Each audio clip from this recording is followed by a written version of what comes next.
Hello guys, कैसे हो आप सभी। मैं डॉक्टर एकता अग्रवाल शिक्षा एक्सपर्ट के प्लेटफॉर्म में आप सभी का स्वागत करते हैं।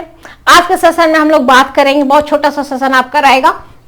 आज के सेशन में हम लोग बात करेंगे यूनिट्स एंड मेजरमेंट के चैप्टर की समरी की, यानी चैप्टर अपने एंड पर है तभी आप इसकी समरी को देख रहे हैं।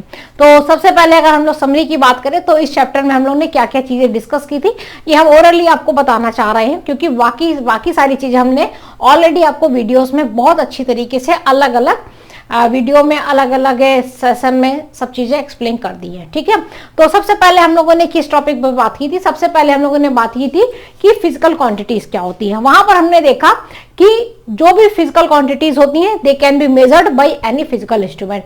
किसी भी फिजिकल इंस्ट्रूमेंट से हम फिजिकल क्वांटिटीज को मेजर कर सकते हैं, तो वो सारी क्वांटिटीज ही फिजिकल क्वांटिटीज कहलाती हैं जो कि फिजिकल इंस्ट्रूमेंट से मेजर की जा सकती हैं। जैसे कि हमने आपसे कहा था कि लेंथ को आप मीटर स्केल से मेजर कर सकते हैं, टेम्परेचर को आप थर्मामीटर से मेजर कर सकते हैं, अगर आपको करंट मेजर करना है तो आप एमीटर से मेजर कर सकते हैं, आपको वोल्टेज मेजर करना है वोल्टमीटर से मेजर कर सकते हैं। तो डिफरेंट फिजिकल क्वांटिटीज को मेजर करने के लिए डिफरेंट इंस्ट्रूमेंट्स की जरूरत पड़ती है।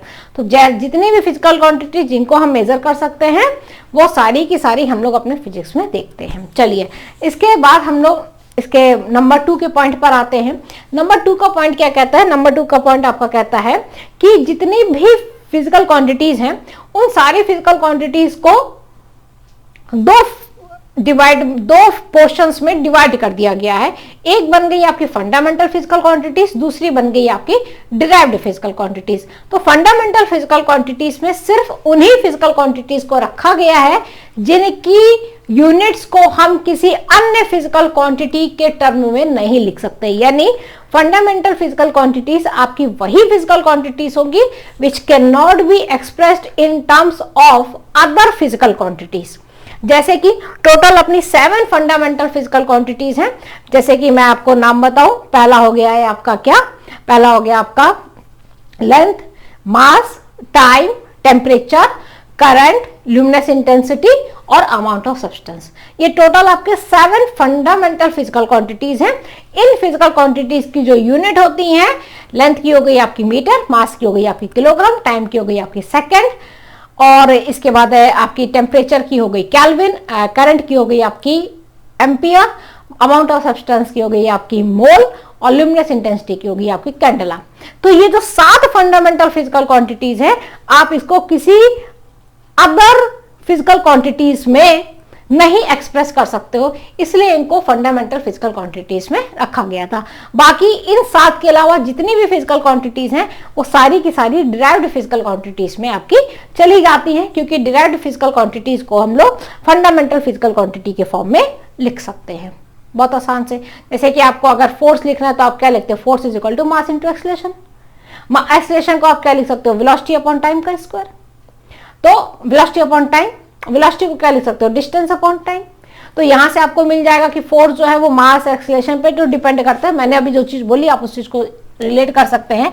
जैसे कि हमने कहा कि जो फोर्स है वो मास इंटू एक्सीलरेशन है, और एक्सीलरेशन को आप क्या लिख सकते हैं, एक्सीलरेशन को आप लिख सकते हैं वेलोसिटी अपॉन टाइम, और वेलोसिटी को आप क्या लिख सकते हैं, distance upon time into time, यानी mass into distance upon time का स्क्वायर जो हो गया वो फोर्स हो गया। तो फोर्स को हम लोग फंडामेंटल फिजिकल क्वांटिटी के फॉर्म में एक्सप्रेस कर सकते हैं। मास का हो गया किलोग्राम, डिस्टेंस का हो गया आपका मीटर, और टाइम का हो गया पर सेकेंड स्क्वायर। ठीक है, क्लियर। तो यहां पर हम इसको यहां पर एक्सप्रेस कर सकते हैं in terms of fundamental physical quantity. तो ये सारी की सारी आपकी क्या कहलाती हैं, डिराइव्ड फिजिकल क्वांटिटीज कहलाती हैं। आई होप आपको सेकंड पॉइंट अच्छी तरीके से क्लियर हो गया होगा। अब आगे चलते हैं इसके थर्ड पॉइंट पे। हम लोगों ने 2 और फंडामेंटल फिजिकल क्वांटिटीज के अलावा भी 2 और फिजिकल क्वांटिटीज हमने बताई थी आपको, जो हमने आपको कहा था कि वो सप्लीमेंट्री फिजिकल क्वांटिटीज होती हैं। एक होता है आपका एंगल, दूसरा होता है आपका सॉलिड एंगल। एंगल जो होता है वो डायमेंशनली तो डायमेंशन उसकी 0 होती है, लेकिन उसके पास में अपनी एक यूनिट होती है रेडियन, और जो सॉलिड एंगल होता है आपका उसके पास अपनी एक यूनिट होती है स्टेरेडियन, और वो भी डायमेंशनली क्या होता है, डायमेंशनलेस होता है। यानी डायमेंशनलेस दोनों ही होते हैं, एंगल और सॉलिड एंगल, लेकिन दोनों के पास में अपनी क्या क्या होती हैं, यूनिट्स होती हैं। ठीक है, इसके बाद हम लोगों ने बात किसकी की थी, इसके बाद हमने आपसे कहा था कि क्या बोला था सिग्निफिकेंट फिगर्स पे हम लोग आ गए थे। सिग्निफिकेंट फिगर्स पे हमने आपको कहा था कि जो सिग्निफिकेंट फिगर्स होते हैं वो बहुत ही इंपॉर्टेंट होते हैं मेजरमेंट के लिए, क्योंकि अगर हमने सही से मेजरमेंट किया है तो हम उसका लीस्ट काउंट भी निकाल सकते हैं, क्योंकि हर मेजरमेंट आप जिस भी इंस्ट्रूमेंट से करेंगे हर इंस्ट्रूमेंट का अपना लीस्ट काउंट होता है। उसी लीस्ट काउंट की वजह से क्या होती है, उसमें एरर आती है, मेजर करते टाइम पे ही एरर आती है। तो हम लोगों ने सबसे पहले सिग्निफिकेंट फिगर्स पढ़ा था। सिग्निफिकेंट फिगर्स की हेल्प से हम एग्जैक्ट सही तरीके से बता सकते हैं कि किसी वैल्यू का किसी भी डिवाइस से अगर हम किसी चीज को मेजर कर रहे हैं तो उसकी एग्जैक्ट वैल्यू क्या होगी।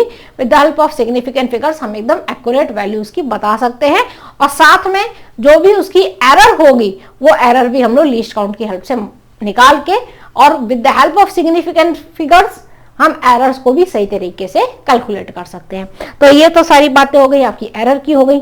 इसके बाद आई थी आपकी डायमेंशन एनालिसिस की कहानी, डायमेंशंस की कहानी। ठीक है, तो डायमेंशंस की कहानी बहुत ही इंपॉर्टेंट है।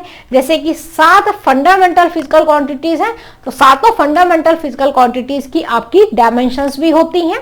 अगर हम बात करें आपके लेंथ की डायमेंशन L, मास की डायमेंशन M, टाइम की डायमेंशन T, करंट की डायमेंशन एम्पियर या I, टेम्परेचर की डायमेंशन थीटा या केल्विन, और इसके बाद अमाउंट ऑफ सब्सटेंस की डायमेंशन मोल, और ल्यूमिनस इंटेंसिटी की डायमेंशन कैंडेला। तो ये 7 फंडामेंटल फिजिकल क्वांटिटीज की 7 डायमेंशंस भी हो गई, 7 यूनिट्स है, 7 डायमेंशंस हो गई। जितनी भी डिराइव्ड फिजिकल क्वांटिटीज हैं वो सारी की सारी फंडामेंटल फिजिकल क्वांटिटीज के फॉर्म में लिखी जा सकती है। जैसे कि किलोग्राम को आप क्या लिख सकते हैं, M, ये हो जाएगा L, और ये हो जाएगा T-2। तो आपको मैंने बताया भी है, सारे के सारे मैंने आपको जितनी भी फिजिकल क्वांटिटीज है सबके मैंने डायमेंशंस भी आपको बताए हैं। तो यहाँ फोर्स का डायमेंशन क्या निकल के आ गया, mL/T-2। तो with the help of fundamental physical quantities और उनकी डायमेंशंस की हेल्प से हम डिराइव्ड फिजिकल क्वांटिटीज की डायमेंशंस को लिख सकते हैं।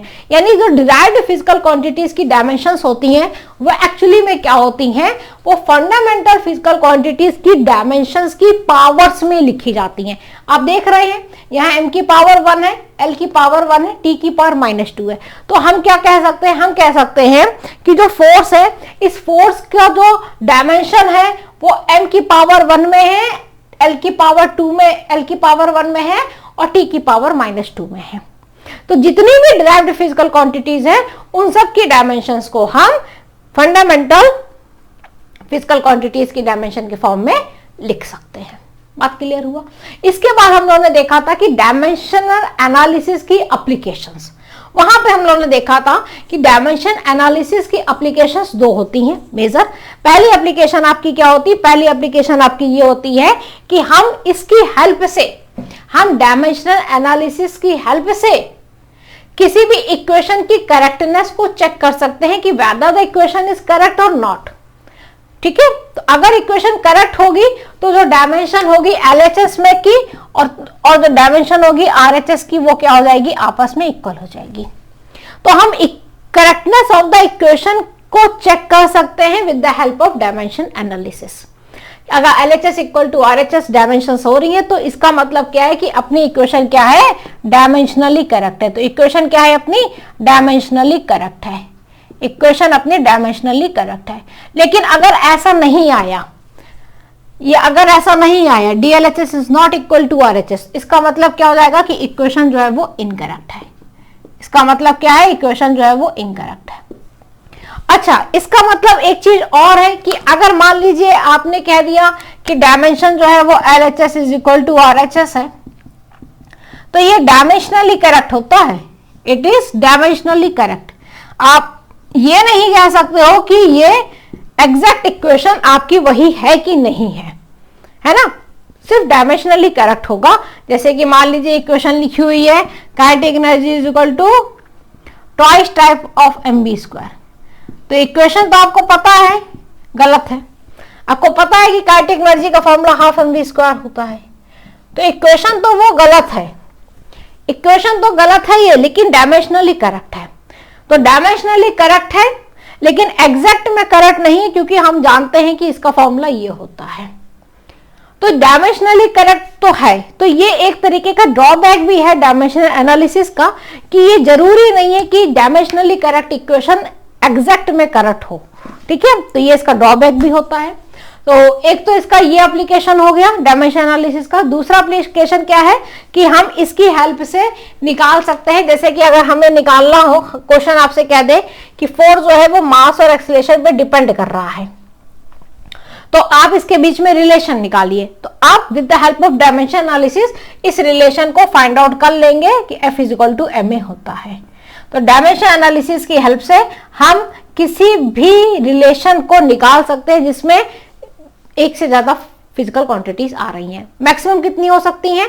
मैक्सिमम इसकी डिपेंडेंसी 3 पर ही हो सकती है। इसका मतलब है कि अगर पोटेंशियल एनर्जी mgh पे डिपेंड कर रही है तो 3 हो गई यहाँ पर, तो बस 3 तक ही हम इसको निकाल सकते हैं। ये भी इसका क्या है, एक ड्रॉबैक है। 3 से ज्यादा पर अगर डिपेंडेंसी है तो हम उस क्वेश्चन को सॉल्व नहीं कर पाएंगे with the help of dimension analysis. ये इसका क्या हो गया, एक ड्रॉबैक हो गया। तो हम लोगों ने डायमेंशन एनालिसिस की एप्लीकेशंस को भी देख लिया था। 2 एप्लीकेशन थी, एक थी करेक्टनेस ऑफ इक्वेशन, दूसरी थी derivation of the formula with the help of dimension analysis. और फिर यहीं पे आपका चैप्टर डी एंड हो गया था। तो आई होप कि आपको समरी को मैंने पूरा एकदम एलाबोरेट करके बता दिया है कि किस किस तरीके से हम इस चैप्टर में आगे की ओर बढ़े थे। अगर आप इसके सारे वीडियोस को देखेंगे तो ये चैप्टर आपको बहुत ही अच्छे तरीके से, एकदम वेल मैनर्ड तरीके से एक्सप्लेन हो जाएगा। एकदम अच्छे तरीके से आप इसके अपने नोट्स बनाइए और सही तरीके से चैप्टर को पढ़िए और फिर बाद में आप इसके क्वेश्चंस को भी सॉल्व कीजिए। चलिए मिलते हैं आपसे नेक्स्ट क्लास में, नेक्स्ट चैप्टर के साथ में। तब तक के लिए शिक्षा स्फीयर के प्लेटफॉर्म को लाइक, शेयर एंड सब्सक्राइब करते रहिए। धन्यवाद।